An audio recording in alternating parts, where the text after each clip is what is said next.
अभी मैं क्वेश्चन बताने जा रहा हूँ एपी चैप्टर का प्रश्नावली 5.3 का 8 नंबर क्वेश्चन। 8 नंबर क्वेश्चन कह रहा है उस एपी के प्रथम 51 पदों का योग ज्ञात कीजिए जिसके दूसरे और तीसरे पद क्रमशः 14 और 18 है। यानी इसके कहने का मतलब है कि एक एपी है जिसके दूसरे पद 14 और तीसरे पद 18 है। उसी एपी के कह रहा है कि प्रथम 51 पदों का योग ज्ञात कीजिए। तो इसको कैसे ज्ञात करेंगे चलिए बताते हैं, लेकिन बताने से पहले आपसे एक छोटा सा रिक्वेस्ट है कि अभी तक इस चैनल को सब्सक्राइब नहीं किए हैं तो प्लीज़ इसे सब्सक्राइब करें और यह वीडियो आपको अच्छा लगे तो इसे लाइक करें और ज़्यादा से ज़्यादा शेयर करें।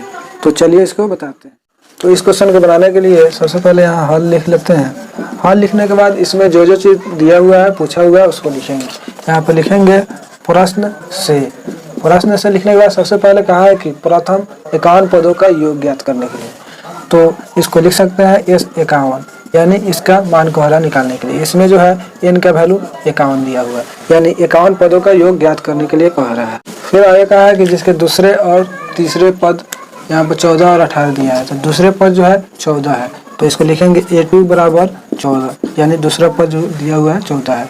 उसके बाद तीसरा पद 18 दिया हुआ है तो A3 बराबर 18 लिख लेंगे, इतना दिया हुआ है। तो इसमें कहा है कि 51 पदों का योग ज्ञात करने के लिए, तो 51 पदों का योग ज्ञात करने के लिए सबसे पहले प्रथम पद और सार्वंतर और n का वैल्यू यानी पद का संख्या होना चाहिए। तो इसमें सिर्फ n का वैल्यू दिया हुआ है, ठीक है, लेकिन प्रथम पद और सार्वंतर मालूम नहीं है। तो सार्वंतर तो आसानी से निकल जाएगा। सार्वंतर को d लिखते हैं तो d लिख देंगे और इसका फॉर्मूला ही होता है अगला पद में से पिछला घटाते हैं।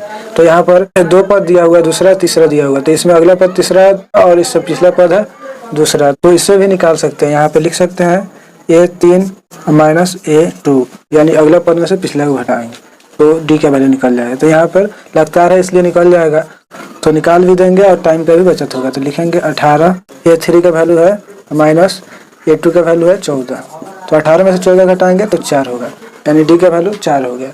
उसके बाद जो है प्रथम पद निकालना है, तो जब d का वैल्यू निकल गया तो प्रथम पद निकल जाएगा। दूसरा पद से निकाले चाहे तीसरे पद से निकाले, किसी से भी निकाल सकते हैं। तो दूसरे पद से निकाल लेते हैं, तो यहाँ पे लिखेंगे चूंकि A2 बराबर दिया हुआ है 14 या दूसरा पद दिया हुआ है इसलिए A2 का फॉर्मूला होता है A प्लस डी यानी दूसरा पद का जो वैल्यू होता है A प्लस डी होता है और इधर 14 का 14 लिख देंगे। अब A का वैल्यू तो निकालना है तो A लिखेंगे प्लस डी का वैल्यू है 4 लिख देंगे बराबर 14।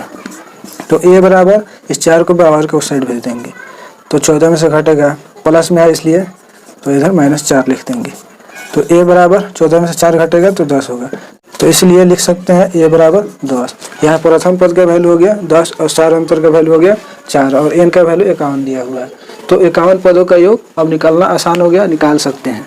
तो इसको निकालने के लिए सबसे पहले nवां पदों का योग का जो फॉर्मूला है उसको लिखेंगे। तो लिखते हैं Sn बराबर n/2 into 2a plus n-1 into D, यही फॉर्मूला लिखेंगे। फिर इसका वैल्यू अब लिखना होगा, तो s का s n का वैल्यू 51 है तो 51 लिख देंगे। फिर यहाँ n का वैल्यू 51/2 इंटू 2 इंटू a का वैल्यू यहाँ पर 10 आ गया है 10 लिख देंगे और प्लस n का वैल्यू 51 है 51 लिख देंगे -1 इंटू डी का वैल्यू भी आ गया है यहाँ पर 4 तो 4 लिख देंगे। यह वैल्यू रख दिए तो इसको सॉल्व करेंगे। 51/2 इंटू यहाँ 2 से 10 में गुना होगा 20 और प्लस 51 में से 1 घटेगा तो 50 होगा गुना 4। फिर 51/2 इंटू 20 और प्लस 50 से 4 में गुना करेंगे तो 200 हो जाएगा, 5 चौका 20, ठीक है, इसलिए उतना लिख देंगे। 51/2 इंटू 20 को 200 में जोड़ देंगे तो 220 हो जाएगा। अब यह गुना में हो गया तो क्रॉस भाग लगता है 2 से 220 में भाग देंगे तो 110 हो जाएगा। अब 51 और गुना 110 है, अब 110 से 51 में गुना करें चाहे 51 से 110 में गुना करें तो 0 से गुना करेंगे तो 0 होगा और 11 से 51 में करते हैं तो 11 का 11 का 1 होगा, हाथ में 1, फिर 11 × 5 = 55 और 1 उसमें का 56 हो जाएगा।